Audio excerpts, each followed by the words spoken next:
De pequeña Jaén, solo hay un salto, un camino de experiencias, un viaje corto, largo, mil calles por recorrer. De este mundo para admirar, yo soy un friki por viajar. Muy buenas a todos y bienvenidos al episodio número 7 del podcast de Friki por Viajar. Hoy vamos a hablar de los blogs de viaje y del SEO, de las dos cosas. Os adelanto que es un episodio diferente, y digo diferente porque no habrá invitados. Si habéis escuchado los anteriores podcasts, veréis que he traído siempre a invitados, tanto entrevistas solas, varios blogueros de viajes, al final siempre hemos creado pues un debate, una entrevista y demás. Hoy me apetecía hacer algo solo. Es una de las razones por las que hago este podcast. Pero también quería probar, ver cómo es pues hacer algo que realmente es hablar de mi trabajo, hablar de mi hobby y bueno, sentirme pues, libre, sin un guión delante, sin nada que preguntar y escuchar y debatir, sino simplemente hablar de tres temas que tengo pensado y que ahora os diré. No va a ser un podcast muy largo, simplemente son unas píldoras, ¿vale? Y bueno, lógicamente no esperéis nada de viaje, ya os lo digo de antemano, al final no deja de ser un podcast pues para gente que tenga ya un blog de viaje, que quiera mejorar ese blog de viaje porque esté viendo que no consigue tráfico orgánico, al final es el SEO, o para aquellas personas pues, que estén pensando en tener un blog de viaje o de otra cosa. En general, la mayoría de los consejos que vaya a dar hoy pueden aplicarse a cualquier tipo de blog. Quieres tener un blog de recetas, quieres tener un blog de informática, de Warhammer, de lo que te dé la gana, ¿no? Al final, SEO va a consistir en conseguir tráfico orgánico, es decir, que no vas a tener que pagar por él, ¿vale? No es tráfico de redes sociales, no es tráfico de marca, es tráfico eh, que normalmente va a venir por búsquedas genéricas, ¿vale? En el caso de blog, pues los típicos de qué ver en Madrid, dónde comer en Sevilla, etcétera, etcétera. Todo ese tipo de búsquedas que hacen los usuarios en Google normalmente, sobre todo si está en España, que es el 90 y tanto por ciento de los usuarios que usan Google como buscador, pues esas son las búsquedas de SEO que te van a llegar a tu web y te van a aportar ese tráfico, ¿vale? Em, Esa es una de las razones por las que hago el podcast. Las otras razones son porque uno de los anteriores podcasts que hice, que fue el de cuánto dinero gana uno de los blogueros de viajes, gustó bastante a la gente. Al final, pues tiene su morbillo, ¿no? Entonces, pues es un podcast pues, que tenía una audiencia bastante clara, ¿no? Gente que ya está en el sector, gente que quiere hacer un blog y los curiosos de turno que querrían ver, oye, cuánto ganan esta gente que tiene un blog de viaje, que cualquiera se puede hacer un blog de viaje, ¿no? Por así decirlo, y a ver cuánto se puede ganar. Bueno, pues que ya hago la cuña de publicitaria, que no lo haya escuchado, lo tiene tanto en iVoox como en Spotify y también está subido a YouTube, ¿vale? Y la otra razón, que ya la he comentado, pero me gustaría ampliarla un poco más, es que trabajo de ello y aparte es mi hobby. ¿Qué quiere decir que trabajo de ello? Bueno, pues que al final yo trabajo en el mundo del marketing digital. El mundo del marketing digital es muy amplio, ¿vale? Toca bastantes patas, toca bastantes ramas. Una de ellas es SEO.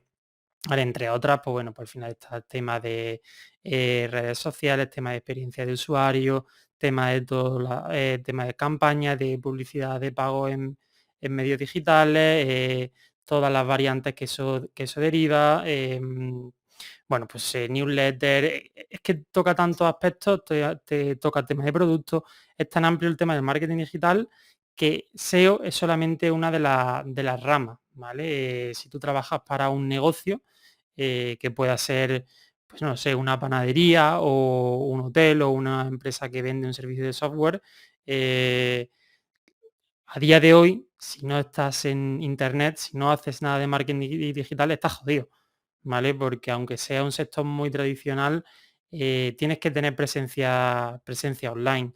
Entonces, bueno, pues es un trabajo que tiene bastante demanda en el que ya llevo unos cuantos años, ¿vale?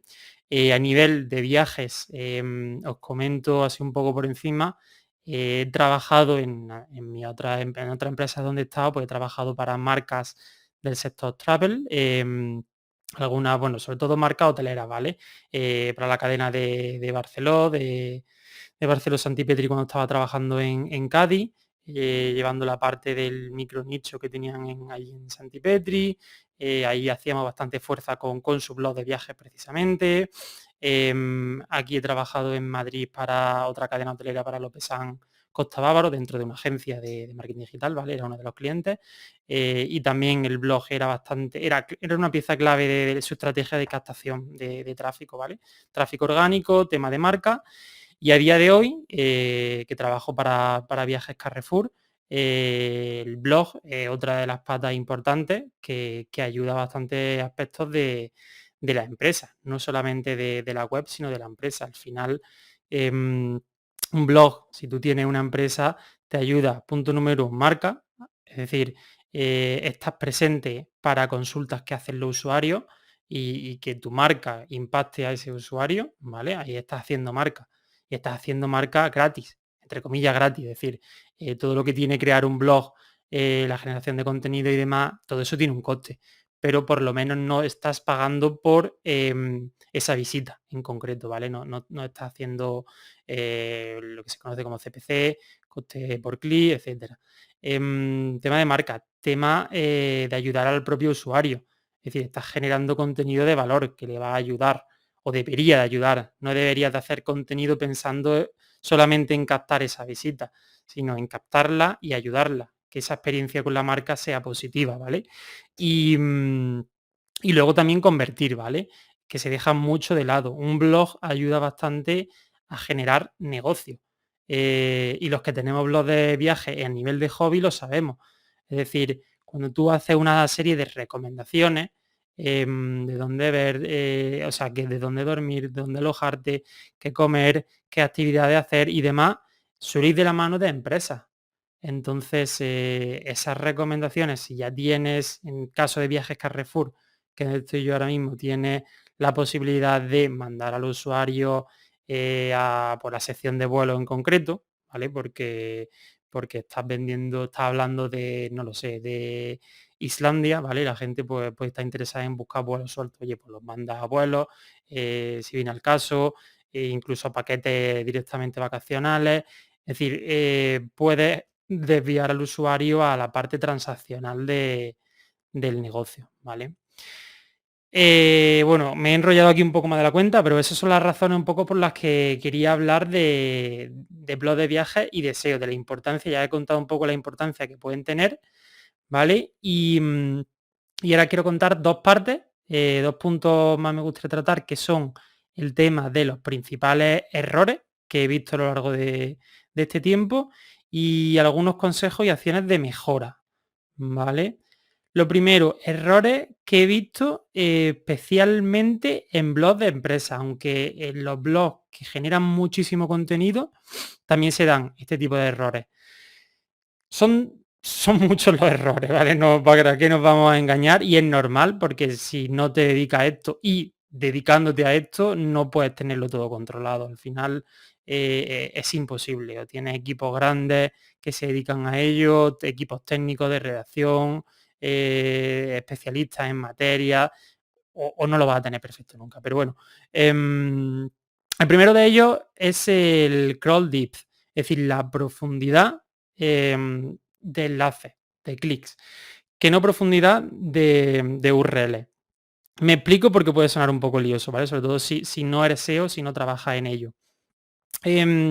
Esto consiste en el nivel de profundidad en la que se encuentra el artículo en concreto. Es decir, si tu artículo necesita, me lo invento, 4 clics por parte del usuario y por parte de Google, del robot de Google, está en un nivel de profundidad 4, ¿vale? Si necesita un clic solamente, normalmente va a estar en la home, es decir, que ese artículo está en la home, entonces ese crawl depth será de 1, ¿vale? Si el crawl depth es directamente no hay, es decir, que no tiene narices ni el usuario ni Google para llegar a ese artículo, porque no está enlazado desde categoría, porque lógicamente no está en la home, ese crawl div directamente inexistente. ¿Esto qué importancia tiene? Bastante, ¿vale? Eso es una señal que le están mandando, uno, a los usuarios, que no van a encontrar el artículo fácilmente. Dos, al propio Google. Le estás dando una señal de relevancia de la importancia que tiene ese artículo. Y esto se aplica a artículos de viajes como a quien tiene una tienda online y tiene un producto que vende cajas de madera, ¿no? Me lo invento. Es decir, es una señal más que le está diciendo, oye, este artículo es muy importante y por eso siempre está fijo en la home. O este artículo tiene una profundidad de 2, que sería bastante buena, o de 3, que es aceptable, es decir, que entra en una categoría, si fuese 2, entra en la categoría y seguidamente ya lo tiene ahí. No tiene ni siquiera que ir a la página 2 de esa categoría, en el caso de que tuviera bastantes artículos. Ese sería bastante bueno, un nivel 2. Un nivel 3 es aceptable, es decir, entre a la categoría, imagínate, tiene un blog de viaje, lo tiene estructurado por destino, eh, le das a Madrid, imaginemos, pum, lleva a Madrid, no está en ese primer muestreo de artículos, tienes que ir a la página 2 y ahí ya te encuentras ese artículo de que es que ver en Madrid. Vale, pues ese artículo estaría en un nivel de profundidad 3, ¿vale? No está mal, pero si realmente te interesa potenciar ese artículo, tienes que ver cómo darle más relevancia. ¿Cómo puedes hacer eso? Puedes enlazarlo desde la home, punto número uno, puedes enlazarlo desde el menú principal, desde el footer, desde banner desde la home, puedes desde artículos que están en nivel 1, enlazarlo directamente a ese para que se convierte, pase de nivel 3 a 2. No sé si me explico. Es decir, si tú te entras en un artículo, ¿vale? Que es como si entras en una categoría, ya está en el nivel 2, ¿vale? Pues si de repente enlaza a otro artículo, ese ya pasaría a nivel 3. Eso te vale sobre todo para artículos que están en niveles más bajos, 4, 5, 6, que son más difíciles de acceder. Bueno, pues con el enlazado interno, que es otro de los puntos a los que quería llegar, al final permite mejorar un poco ese nivel de profundidad. El enlazado interno, que va muy de la mano del punto que acabo de comentar, es clave en cualquier negocio, en cualquier blog de viajes. Cuanto más mejor y más variado se enlace a artículos, más relevantes van a ser, ¿vale? Hay muchos artículos, hay muchas teorías, hay muchos SEO que hablan del tema de enlazados solamente a temáticas relacionadas, estrechamente relacionadas, ¿vale? Los clústeres de contenidos que se llaman. Es decir, si yo hablo de Tenerife, yo solamente voy a enlazar a artículos de Tenerife, no voy a enlazar a artículos de Cádiz. Vale, es una teoría que lo que hace es que al final genere un clúster de contenido muy relevante y todo ese link juice se traspase entre la misma temática. Tiene sentido, pero bajo mi punto de vista es complementario, ¿vale? Si tiene sentido enlazar a otros artículos de otras temáticas, yo soy el primero que lo hace, ¿vale? Siempre que tenga sentido. Si está hablando de dónde comer en Tenerife, pues quizás no tenga nada que ver enlazar a dónde comer en Cádiz, ¿no? Pero sí que puede tener sentido a dónde comer en La Gomera, si es que has estado contando que tiene una excursión desde un día a La Gomera, ¿vale? Por poner un ejemplo. O algún post más genérico de España que trate algún tema relacionado, por ejemplo, de las mejores playas de España, ¿no? Y una de ellas estaba en Tenerife. Tiene todo el sentido del mundo. Cuando ya os digo, al final el número de inlinks cuentan tanto la cantidad como la calidad de los mismos, y desde dónde se enlacen. Si tú tienes un artículo muy bien posicionado, bastante relevante, y desde ese artículo enlazas a otro, esos enlaces van a tener mucho más valor que desde un artículo que está mal posicionado, ¿vale? Que no tiene nada de posicionamiento, o que está en un crawl div de 8. ¿Vale? Normalmente ese artículo de crawl div de 8 que no tenga nada de enlaces va a ser un enlace de ahí va a ser mucho menos relevante, ¿vale? Entonces, ese es otro de los problemas que he visto, la falta, por un lado, la falta de enlazado interno y cómo hacer bien ese enlazado interno. Y el otro punto, el tercer punto que quería hablar de errores es la cantidad sin control. Esto se da sobre todo en blogs de viajes que son muy grandes, que generan muchísimo contenido y en blogs de viajes de empresas que vuelve a pasar el mismo criterio, o blogs o medios de viajes bueno, que generan muchísimo contenido. ¿Qué pasa? Que se le acaban las temáticas y tienen que tirar pues, de temas muy recurrentes, ¿no? En vez de irse pues, a long tail, a intentar estrujarse un poco el cerebro, pues tocan temas muy similares. ¿Qué es lo que pasa? Que al final genera artículos normalmente pobres en contenido y en calidad, muy recurrentes, porque al final, por lo que sea, por si viene desde arriba, en caso de empresa, vienen mandadas las órdenes de generar X artículos diarios mensuales. Si eres tú mismo el que trabaja en tu blog, puedes tener la mal idea de generar cuanto más mejor, que no es así, sino cuanto mejor, mejor. Aunque aunque suene redundante. Entonces, mi consejo es evitar escribir sobre la misma keyword principal más de una vez. Es decir, si tú tienes un artículo de qué ver en Madrid, evita hacer un artículo de qué ver y hacer en Madrid, por intentar posicionar por el qué hacer en Madrid, ¿vale? Porque al final ahí quizás habría que ver la competencia y cómo interpreta Google en este caso esos artículos, si lo interpreta que son los mismos o no, habría que ver eso, ese punto que acabo de decir. Es decir, tú te vas a Google, buscas por qué ver en Madrid y mira los 10 primeros resultados. Te vas a Google y buscas qué hacer en Madrid y mira los 10 primeros resultados.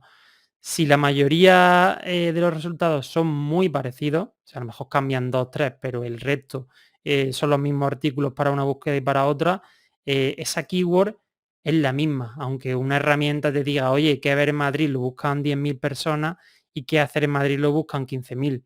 Aunque te pueda decir que esa búsqueda sea diferente, que en cierta manera la intención pueda serlo, si los resultados de una y otra son prácticamente los mismos, evita generar artículos pues, que estén compitiendo por la misma keyword principal, ¿vale? Por eso hablaba de cantidad sin control, porque al final empezábamos a generar pensando solamente en keyword y no en cómo vamos a resolver esas dudas del usuario y si realmente estamos atacando a la misma intención del mismo usuario y de Google en este caso. Vale, llevamos 17 minutitos de podcast y vamos a ver 4 acciones de mejora y cerramos este podcast. Iba a decir truco, es lo primero que se me ha venido a la cabeza porque al final estoy cansado de escuchar mucho, de leer muchos artículos de SEO en este caso que hablan de trucos SEO, cuando realmente no es truco, esto no es magia, ¿no? Al final no dejan de ser acciones de mejora que, bueno, que están comprobadas que funcionan, a veces no funcionan al 100% porque dependen de muchos factores, pero no deja de ser algo hecho, que bueno, que el propio Google en este caso suele decir, que están más que comprobados que son así, ¿vale? Em, si buscas en Google te encontrarás estos 1000 artículos que te van a dar info normalmente la misma, es decir, ¿qué puedes hacer para trabajar el SEO de tu propio blog? Bueno, pues céntrate en las imágenes, que sean lógicamente imágenes propias, que estén optimizadas a nivel de peso, y me dirás, oye, ¿cuánto pesan? ¿Tienen que pesar más de 200 kilobytes? ¿Y si pesa, y si pierden calidad? Bueno, las discusiones de siempre. Busca el término medio entre peso y calidad de la imagen, que no pierda calidad de la imagen, que no se vea pixelada. O sea, evita eso a toda costa, pero no te subas una imagen que pese 1 mega, ¿vale? Creo que hay un punto medio, que al final la carga total de todas las imágenes del artículo tengan un peso razonable, teniendo en cuenta que al final esas imágenes se van a cachear, ¿vale? O se deberían de poder cachear, con lo que cual el peso se va a reducir bastante. Aún así, ¿Cuánto peso? Bueno, en mi caso particular intento que tengan más calidad sacrificando el que tengan un peso mayor. No deja de ser un blog de viajes, me gusta transmitir esa calidad. Mis imágenes suelen estar entre 100 y 200 kilobytes, suelen, ¿vale? Más cosas que encontraréis en estos blogs, bueno, pues contarán pues, tema de velocidad de carga, que lo acabo de comentar. Si trabajas en WordPress hay 8.000 artículos hablando de la velocidad de carga, no voy a entrar en ello. ¿Qué más tratan? Pues bueno, pues temas de encontrar esas keywords para trabajarla, el tema de uso de AMP, por ejemplo, otro de los temas que genera bastante debate, AMP sí, AMP no. Mi experiencia, os la cuento rápidamente. Yo tengo un WordPress en caso de mi blog, ¿vale? En Friki por Viajar. En el caso de empresa ha sido bastante variada. Pero en mi blog, en Friki por Viajar, yo puse AMP desde el principio, creo que recordar, y me ha dado bastantes quebraderos de cabeza. ¿Por qué? Porque al final lo hice mediante un plugin, ¿vale? Que te facilita bastante, pues eso, toda esa implementación técnica, que esté bien implementado a nivel técnico de SEO, de que las canónicas estén bien puestas, que se generen bien esas páginas AMP y no den errores, que lo validen, porque si tú buscas AMP Validator tal, te dirá si se muestran errores, si no se muestran. Aún así, aún estos plugins, solventando la mayoría de estos los problemas, a mí me daban quebradero de cabeza. ¿Qué tiene de pro y qué tiene de contra el uso de AMP? Pro diría, lógicamente, mejora muchísimo la velocidad de carga de una página. Estas páginas AMP no dejan de ser páginas cacheadas que se van a cargar mucho más rápido, ¿vale? Hay que tener en cuenta, eso sí, que si no eres un medio, no va a aparecer en esos carruseles de noticias, ¿vale? Esa ventaja que los medios tienen que tener sí o sí AMP. Ahí no hay ningún tipo de discusión. Pero si eres un blog de viajes o eres muy top y casi estás ahí en el límite entre ser un medio y no, o no vas a aparecer la vida en esos carruseles que aparecen de noticias, ¿vale? Entonces esa gran ventaja que tiene AMP no la vas a aprovechar si eres un blog de viajes en la vida, ya os lo digo. Entonces nos quedamos con la parte de velocidad de carga. La parte de contra, las dificultades técnicas, tema de medición, se generan URLs por ello, complicaciones que puedan surgir, depender de un plugin que no controla. Todas esas cosas a mí me dieron bastante problemas, ¿vale? Yo en su momento, que no hace mucho, hace unos meses, decidí quitar a MP de mi blog. Cuidado si hacéis eso, porque son URLs que dejan de existir y que ya están posicionando, ¿vale? Hay que redirigirlas todas a las originales, a las URLs originales sin AMP. Le quité AMP y no me ha afectado para nada, ni positiva ni negativamente. Sigo en la misma línea, en la misma tendencia, que por suerte es creciente al alza, con lo cual quitarle AMP no me ha afectado para nada al blog. Lo digo por contar mi experiencia. Entonces, que me estoy enrollando más de la cuenta. Esos consejillos de SEO que os quería contar son 4, ¿vale? Primero, tema de Discover. No sé si os sonará o no sonará, pero lo cuento súper rápido. Discover son esos resultados que aparecen en Google cuando entras justo a Google. O sea, está el buscador de Google, ¿vale? Y justo abajo empiezan a salir noticias, que ya lo habré visto y os diréis, joder, qué cabrones, estos de Google que aciertan siempre en lo que me gustan y tal. Bueno, pues esos son los resultados de Discover, ¿vale? ¿Cómo sé si mi blog en este caso, o web de noticias, porque no dejan de ser noticias? ¿Cómo sé si aparece en Discover? Es muy fácil. Te va a Google Search Console y ahí lo vas a ver, ¿vale? No tiene complicación ninguna. Em, este, aparecer aquí, aparecer en Discover, implica picos de visita muy altos, ¿vale? Pero muy altos. Es decir, si tú imagínate tienes de media 1.000 visitas al día, de repente que te aparezca en Discover y que te genere un pico de 2.000 adicionales ese día. Bueno, pues eso, las visitas en sí no son nada, pero son visitas, en caso de blog de viajes, pues, que pueden transformarse en venta de afiliados, en publicidad, etcétera, etcétera. Es decir, es un impulso bastante gordo.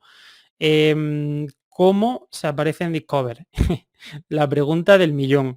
A ver, no hay una respuesta clara y uniforme para eso. Hay muchas pildoritas para aparecer en Discover. Lo que yo os puedo contar, lo que yo he visto en base a mi experiencia es, uno, no es necesario tener AMP, ¿vale? Que mucha gente lo dice. Friki por Viajar aparece bastante en Discover, varios de sus artículos, y no tengo AMP, con lo cual no es necesario tener AMP. Em, el tipo de artículo, yo esto lo estoy comprobando por mi propio blog y por las empresas por las que he trabajado y por los artículos que al final a mí me aparecen recomendados. Los artículos que suelen aparecer en estos listados de Discover personalizados suelen ser artículos que generan bastante al clickbait famoso. Es decir, artículos tipo los 10 mejores pueblos de Jaén, los cómo no sé qué, no sé, artículos que pueden generar interés y que saben que se le va a mandar a un público que seguramente le vaya a interesar y vaya a hacer clic en base a las búsquedas y al historial que tiene esa persona. Em, entonces, ese tipo de artículos no quiero, porque no soy muy partidario de incentivarlos, pero para Discover los tipos listados funcionan bastante bien y ahí lo dejo. No me llamen, por favor, clickbait men. Joder, vaya chiste malo. A ver, ¿qué más cosas a tener en cuenta para Discover? Lo que yo he visto es que tienes que ser una entidad para Google, es decir, como una especie de marquita, por no decir marca, porque cuando hablamos de marca, pues, se nos viene a la cabeza un Colacao, no sé, un Ikea, tal. Em, por eso digo marquita. Que esa es una entidad, ¿vale? A nivel, cuando hablamos de Google, realmente Google reconoce entidades. Que esa es una referencia, ¿vale?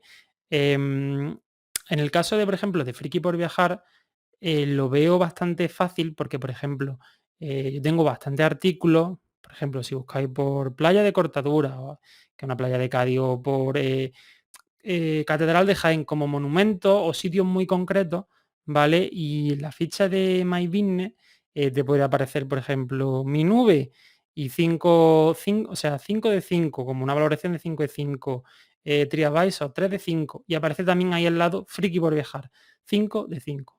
Es decir, aparece como una entidad que tiene cierta relevancia y que es reconocida, ¿vale? Y eso ayuda a que al final esos resultados en Discover se muestren, porque tiene en cuenta, oye, esta persona o esta marca es reconocida, con lo cual voy a mostrar, es una parte más que suma para mostrar estos resultados en Discover. No estoy mostrando a un desconocido que a saber de qué está hablando, ¿no?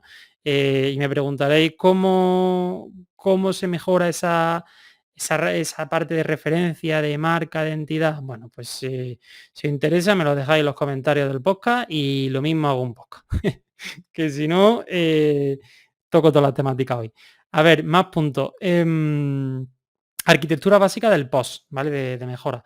Arquitectura básica del post, de esto hay muchísimos artículos, no me quiero enrollar, pero es verdad que es necesario, es que es básico.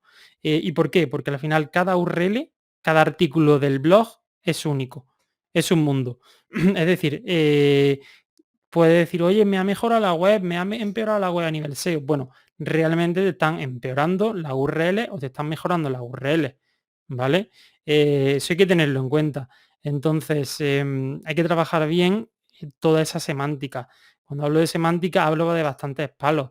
Lo que se suele conocer sobre todo, pues bueno, es el tema de los encabezados, el tema de las metas, es decir, mi recomendación es trabajar siempre con una keyword principal. Enfocar siempre, no intentar no abarcar demasiado.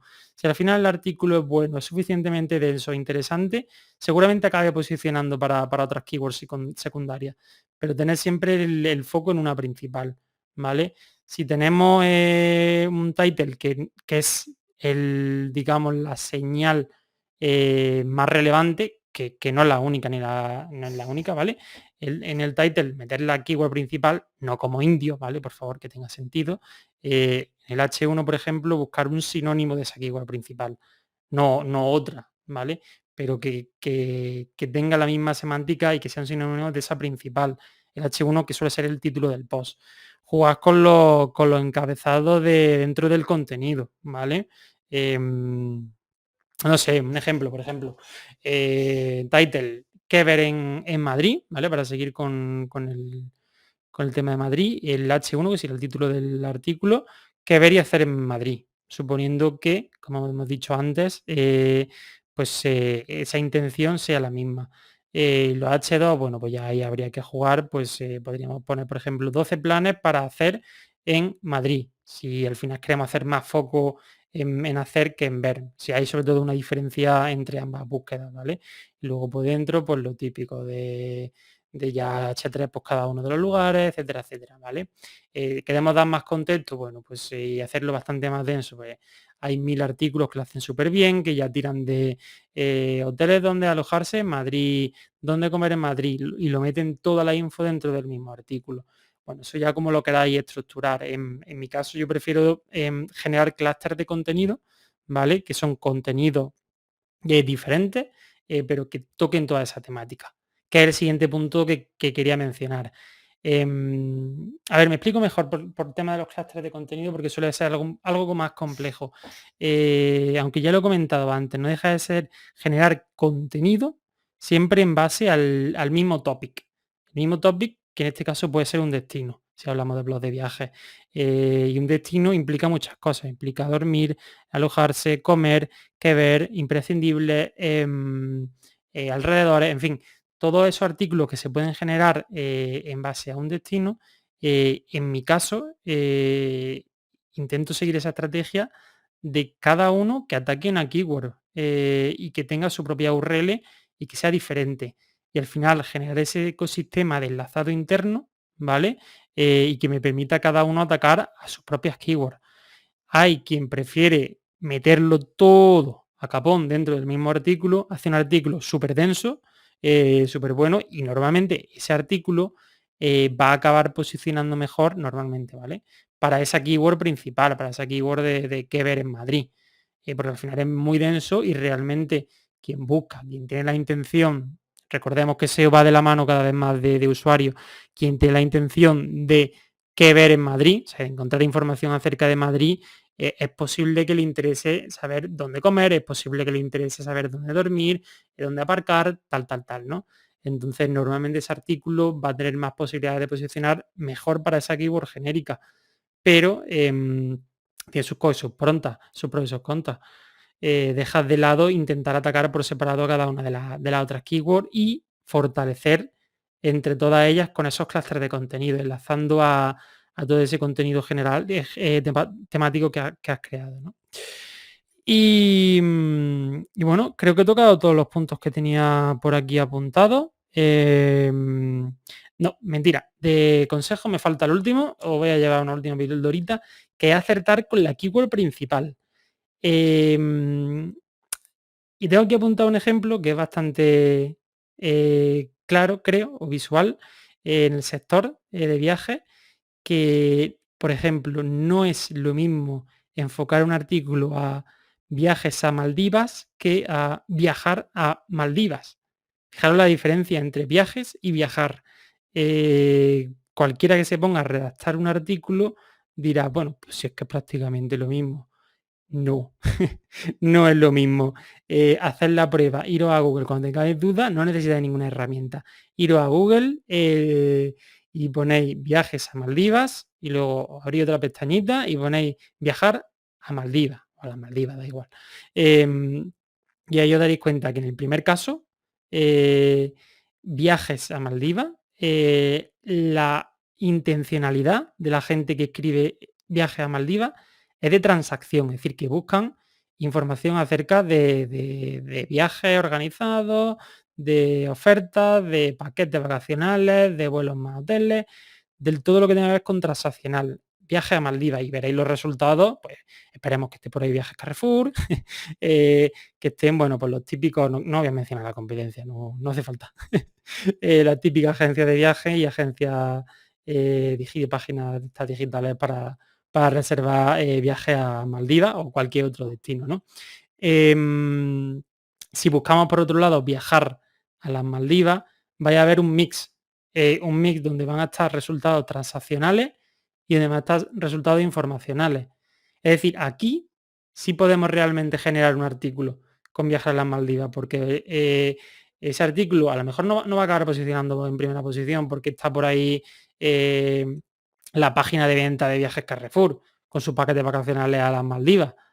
Pero en segunda posición o en tercera hay un artículo que habla de consejos para viajar a las Maldivas. ¿Qué quiere decir? Que sí que podemos atacar esa keyword principal, ¿vale? Entonces, bueno, es un ejemplo que se ve bastante bien, pero hay casos como estos bastante, hay muchísimos casos.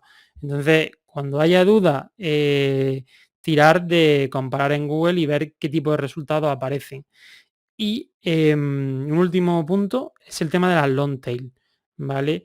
Si estamos empezando en el mundo de los blogs de viajes, si no acabamos de arrancar y tal, es mejor evitar hacer artículos súper genéricos, como he puesto de ejemplo antes, qué hacer en Madrid, porque no va a acabar posicionando, por lo menos a corto plazo y difícilmente a medio plazo, no va a acabar posicionando. Tira por long tail, es decir, artículos, a ver cómo se traducía esto a español, que sean más, bueno, larga cola, ¿no? La traducción literal, no entremos en broma, pero quieren decir que atacan una palabra o una frase o una palabra más larga. Es decir, en vez de qué hacer en Madrid, podría ser qué hacer en Madrid en 5 días o qué hacer 2 días en Madrid en familia, ¿vale? Esto implica que estamos atacando un topic segmentado y normalmente la competencia va a ser mucho menor. Es decir, vamos a tener muchas más posibilidades de acabar posicionando para este artículo y generando ese tráfico que al final es lo que nos interesa.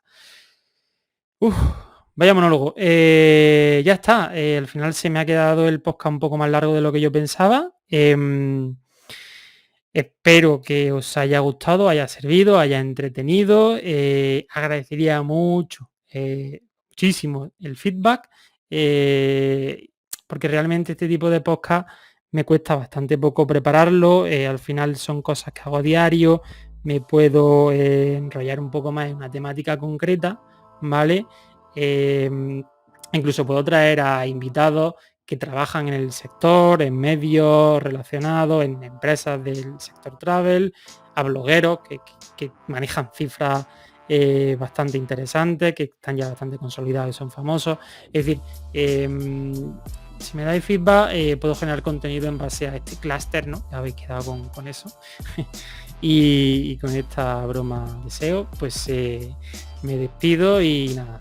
Un saludo y hasta la próxima. Y no os olvidéis suscribirlo y darle al like y esas cosas que se suelen decir. Gracias.